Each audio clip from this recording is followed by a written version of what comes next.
Ms Franks.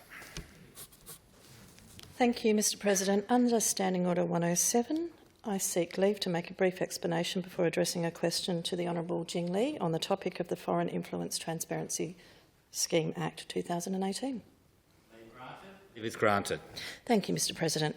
Members would be well aware that concerns have been raised about the Confucius Institutes in Australia and indeed elsewhere by no less than the Human Rights Watch organisation, who have this year released a Resisting Chinese Efforts to Undermine Academic Freedom Abroad document, which contains some 12 points with advice for academic institutions to uphold human rights. Number 7 of that particular document is reject Confucius Institutes. Further, members would be well aware as well that previously questions have been raised of the honourable member, which she has now provided answers to.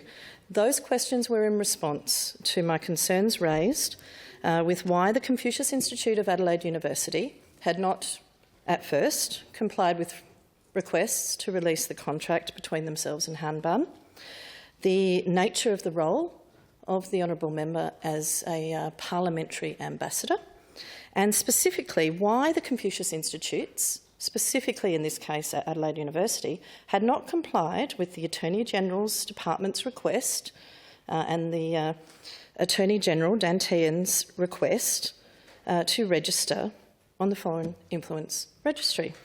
I note that those requests remain unmet, despite other similar groups having complied, and I note in particular in Perth, the US-Asia Centre at the University of Western Australia and the United States Study Centre at the University of Sydney have lodged their relationships with foreign governments with the Foreign Influence Transparency Register. In response to my questions of the 12th of September, the honourable member stated, I have been informed that the activities of the Adelaide Confucius Institute approved by the University for 2019 do not fall under the category of registrable activities under the Foreign Influence Transparency Scheme. My questions to the honourable member are: who informed you? What advice did you personally seek, or did you only seek the advice of the University of Adelaide? How many other parliamentary ambassadors are there of Confucius Institutes in Australia who are sitting members of a parliament, state, federal or territory? And is your appointment as a parliamentary ambassador in and of itself a reason that the University of Adelaide's Confucius Institute should have registered? Ms Lee. Thank you, Mr President, and I thank the honourable member for her ongoing questions and interest about the Confucius Institute. Many of the questions that she has asked, I've already provided answers to, and many of them are not directly relating to my work as either the Assistant Minister or a member of Legislative Council in terms of how they have structured the ambassadorship. I have previously provided a clarification as that the only reason they have called me or titled me as the parliamentary ambassador because I happen to be a member of parliament, and then later on have corrected their records openly on their website and in some of their materials in terms of marketing. In terms of the questions that have been asked about foreign transparency and questions relating to the Attorney General's department, I would take those questions and on notice to refer to the Attorney General. Ms Franks, supplementary. How will the honourable member refer this to the Attorney General, being Dan Tehan, our Federal Attorney General, who has requested that the Confucius Institutes register under this Foreign Influence Transparency Scheme? Ms Lee. Mr. President, I would take those questions on notice. Like I said, a lot of the matters that's been referred is under the jurisdictions of the federal government. Supplementary, Ms Franks. Which Attorney-General did the member mean when she said she would refer this to the Attorney-General, and what advice has she personally received with regards to her role as Parliamentary Ambassador at the Confucius Institute with regards to the Foreign Influence Transparency Scheme Act 2018?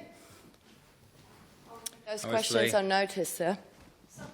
Further supplementary, Ms Franks. Has the member taken any independent advice, as in independent of the Confucius Institute at the University of Adelaide, on this matter? Ms Lee. Well, like I said, I'll take those questions on notice. The advice I have received are from the direct answers given by the Adelaide University, because they have certainly complied with whatever that's imposed on them. So those are the answers provided by the Adelaide University to me. Thanks. Further supplementary. Does the honourable member feel that her assistant role, assisting the Premier on multicultural affairs, is compromised by her role as what she once called brand ambassador, but officially parliamentary ambassador of the Confucius Institute of the University of Adelaide? Ms Lee.